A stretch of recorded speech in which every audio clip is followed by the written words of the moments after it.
Bonsoir les amis, je ne résiste pas au plaisir de partager avec vous ces images très confidentielles de la baie de Mahon sur l'île déjà très sauvage de Ménorque. Nous avons eu ce matin une navigation un peu difficile et nous voilà arrivés dans le port principal de Minorque qui est le port Mahon, Port Mahon pour les Catalans. Et j'ai beaucoup de plaisir à partager avec vous cette carte postale dans cette cala. Vous voyez derrière moi des bateaux de plaisance. Et je vais poursuivre cette capsule avec l'idée de mobilis in mobile, la phrase du capitaine Nemo dans 20 milieux sous les mers, qui va nous servir de fil rouge, de thématique vers le prochain bootcamp en Méditerranée du 4 au 9 avril 2022.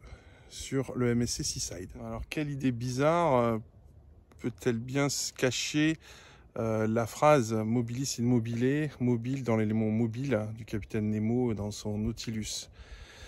Qu'est-ce que l'on apprend dans la mobilité, dans le voyage, sur un élément mobile, au travers d'un fluide qui peut être l'air ou la mer? C'est ça le sujet que j'aimerais vous proposer. Alors évidemment, le point de départ, c'est comment retrouver des sensations agréables lorsqu'on est en mer et qu'on est sujet au mal de mer. On partira de là, évidemment. Notre organisme est très terrestre et n'est pas réellement fait pour vivre sur l'eau. Donc cela provoque un syndrome d'adaptation. Nous avions déjà parlé d'un syndrome d'adaptation dans le cas du stress. Cette fois, nous allons parler d'un syndrome d'adaptation dans le cas du mal de mer. Et ce sera notre point de départ à une réflexion plus philosophique. Bien sûr, nous sommes tous sujets au mal de mer, je l'ai déjà dit.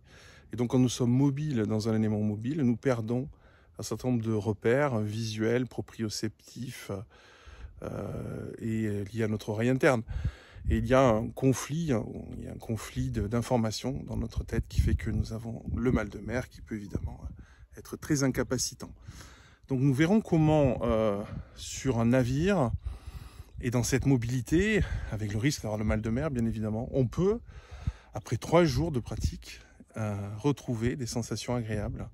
Et on verra que ce phénomène est réversible, car vous avez entendu parler, bien sûr, du mal de terre qui fait que lorsqu'on revient à terre, à nouveau, on peut être malade et avoir le syndrome d'adaptation totalement inverse. Alors, le mal de mer, que l'on appelle savamment la naupathie, c'est un sujet que je connais bien, car c'était une de mes premières études lorsque j'ai commencé ma carrière d'attaché de recherche dans un grand laboratoire français, dans une cellule exploratoire, où nous testions donc des modèles de mal de transport, de mal de mer, au laboratoire de médecine aérospatiale de Brétigny-sur-Orge.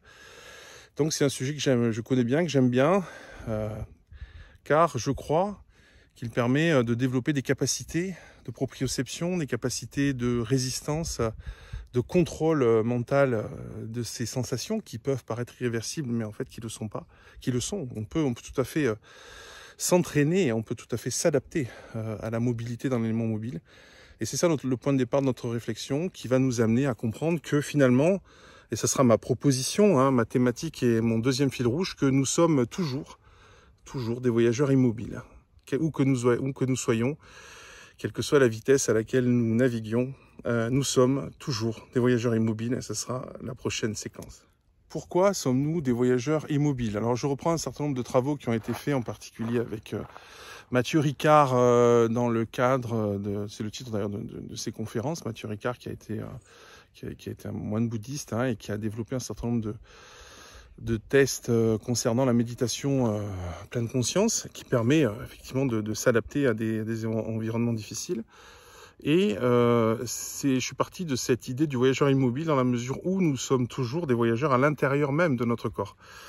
Nous sommes dans cette fixité du corps, de notre corps qui va être le véhicule de toute une vie. Et finalement, si on y regarde bien, quel que soit notre déplacement, quel que soit notre changement de paysage, comme aujourd'hui ici à Minorque, c'est toujours mon enveloppe corporelle qui me sert de véhicule et qui me procure ce voyage. Donc je suis toujours immobile en moi-même, même si mon corps, lui, peut être mobile dans des éléments mobiles. Donc troisième partie de cette thématique fil rouge, qui évidemment servira de travaux sur le MSC Seaside, bateau très confortable, très luxueux, sur lequel je vous invite à participer à ce séminaire du 4 au 9 avril 2022. C'est le locus de contrôle. Le locus de contrôle, c'est une dimension psychologique. C'est donc là que se situent les capacités de développement personnel, d'émancipation de soi, au travers de la notion de locus de contrôle externe et locus de contrôle interne.